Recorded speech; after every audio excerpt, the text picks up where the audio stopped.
Question number 5 it says find the points on the x axis. उसने पहले ही बोला एक से ज्यादा पॉइंट हो सकते हैं। whose distances from the line x by 3 plus y by 4 equals to 1। अब आप लोगों को अगर याद हो कि हमने अगर इक्वेशन ऑफ लाइन दे रखी है x by 3 plus y by 4 equal to 1, तो ये कौन सी लाइन है? कौन सी लाइन है? Intercept form. Very good. तो 100% ये लाइन कुछ ऐसी गई हो, बोलो एग्री करते हो? तो ये इंटरसेप्ट कितनी आई और ये इंटरसेप्ट कितनी आई? क्या ये बात समझ आई? वो कहते हैं find the point on the x axis whose distances from the line are 4 units। X axis पे वो पॉइंट्स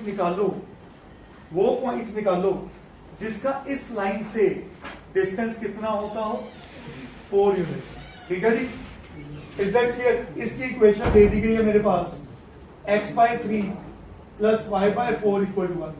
पर अगर आप नोटिस करो इस लाइन का कोई एक पॉइंट ही डिस्टेंस हो पाएगा 4 यूनिट, तो दैट मीन्स क्या ऐसी कोई और लाइन भी बन सकती है? सोचो।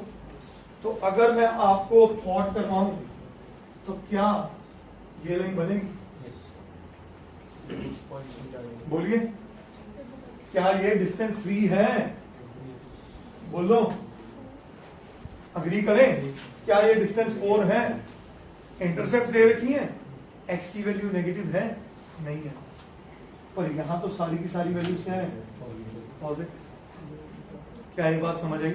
तो हम इसी पहले एक केस को लेके चलते हैं क्वेश्चन पे, कैसे इसको देखते। ये मुझे पता है x by 3 y by 4 है। अब इसको एक लेमन वे में समझते हैं इस क्वेश्चन को। कोई लाइन है जिसकी इक्वेशन है x by 3 plus y by 4 equal to 1।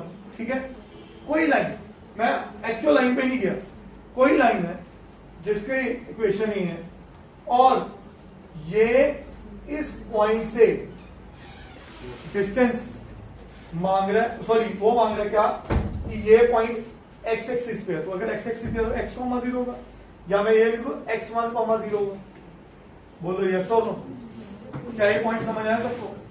बोलो, अगर ये पॉइंट समझ आया तो एजेंडा है हम निकालने कैसे। ध्यान से समझना, क्वेश्चन टेढ़ा आसान क्वेश्चन ही है। Find the point on x axis whose distances from this is 4 units। तो ये डिस्टेंस कितना दे रखा है? 4 यूनिट्स। अब आते हैं वापस इसके फॉर्मूला। फॉर्मूला क्या कहते हैं?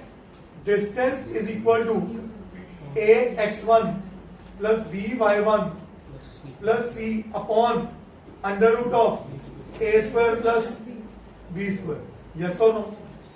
क्या मैं इस इक्वेशन को ट्रांसफॉर्म कर सकता हूं एक रेगुलर इक्वेशन में?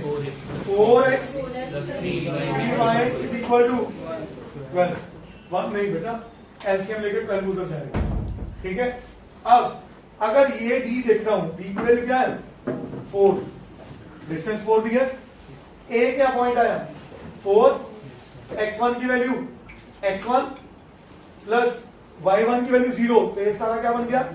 0, और c क्या बना? -12। सारे का mod upon under root of 4 square plus 0 square, नहीं सॉरी 4 स्क्वायर प्लस 3 स्क्वायर। क्या ये बात समझ आई सबको? प्लीज बेटा बातें नहीं।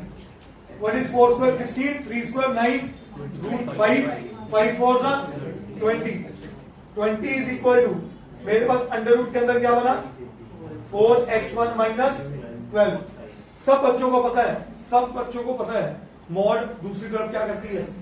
Plus minus.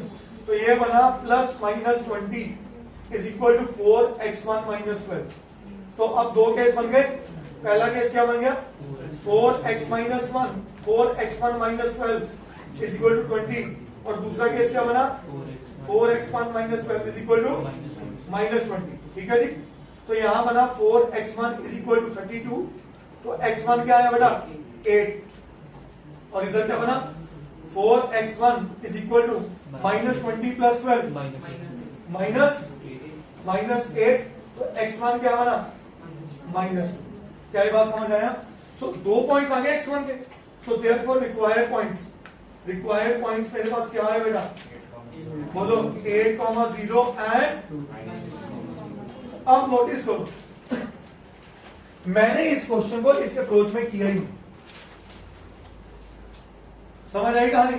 मुझे पता है नॉर्मल डिस्टेंस दिया हुआ है, एक अननोन वेरिएबल है, बाकी सब कुछ गिवन है, तो मैं उसको यूज करो। क्या जरूरत है उसकी एक्चुअल इमेज सोचने की? कहानी पकड़ में आई कि नहीं आई? करिए नोट।